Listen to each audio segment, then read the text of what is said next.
Okay, third graders. So, our four vocabulary words for Below the Deck, a Titanic Story Part 2. The first one is going to be stationary. Say it with me stationary. So, stationary means unmoving, still, or immobile. So, it does not move at all.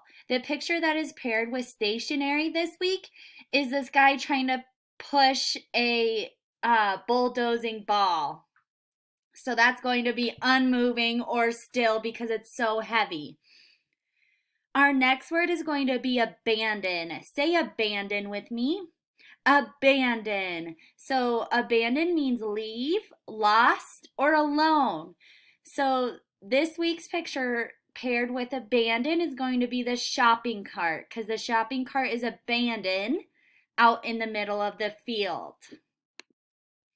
Okay, our next two vocabularies is going to be bow, and this is front part of the ship.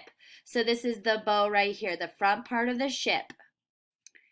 Our next vocabulary word is agony.